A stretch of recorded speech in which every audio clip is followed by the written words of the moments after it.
Hey guys, and welcome to today's episode of Six Sense Horses. I'm having to do this from my room since I just haven't had time to film at the barn. It's been kind of crazy lately. Exception got a abscess in her foot and all that fun stuff. And mixed with work and class, just haven't had a whole lot of time.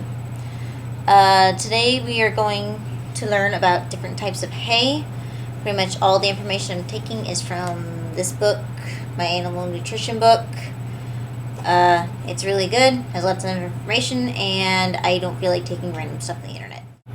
To start off, we're going to talk about the difference between roughage and forage. Roughages are bulky feeds, high in fiber and low in energy. They are used mainly by herbivores. The nutrients in roughages are made available primarily through microbial digestion, either in the rumen or in the hindgut. If you don't understand that, don't worry, it's kind of scientific stuff. Types of roughages used as feedstuffs include pasture and other grazed forages, hay, dehydrated forage, silage, and crop residues and byproducts, straw, stover, hulls, stubble, and the like. Forages are plants grown or used specifically for feeding to animals.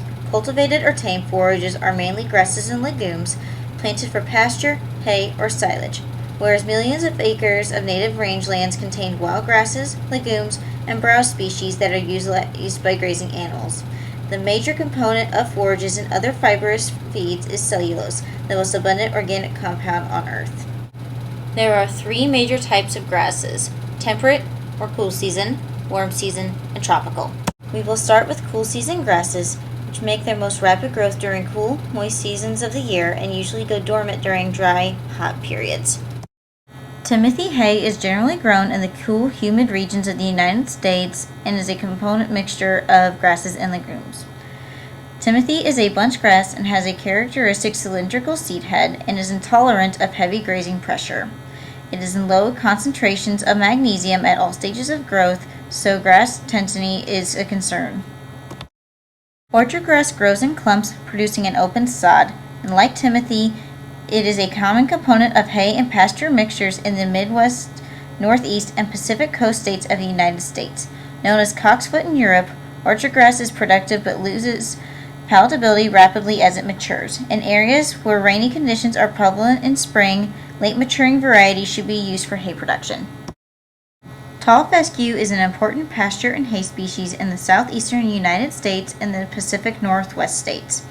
It is deep-rooted, drought-resistant, perennial bunch grass and produces a dense sod resistant to trampling and continues to grow and produce pasture when most grasses are dormant during the summer.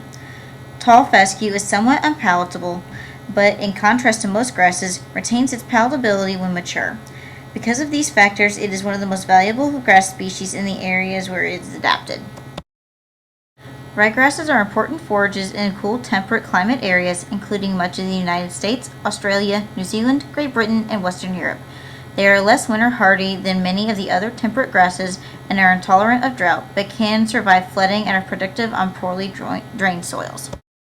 Alright, there you have it. That's the cool season grasses. I know I was going to be starting out with cool season. I just realized how long it would take me to go through all of the grass hays that there were. There's a lot. There's still like 4 other cool season grasses, at least reed canary grass and Kentucky bluegrass, along with like buffalo grass, Bermuda grass, just a lot of grasses. If you really want to look them up, be my guest. I can try and make another video for next week about the warm season grasses. If anybody would like it, please let me know. Otherwise, I'm going to go ahead and return my textbook and then I won't have access to that information anymore. But also I would like some suggestions for videos to do next week. I actually only have 1 week left around horses until the summer, and then I am going to be leaving from my barn for about 3 months.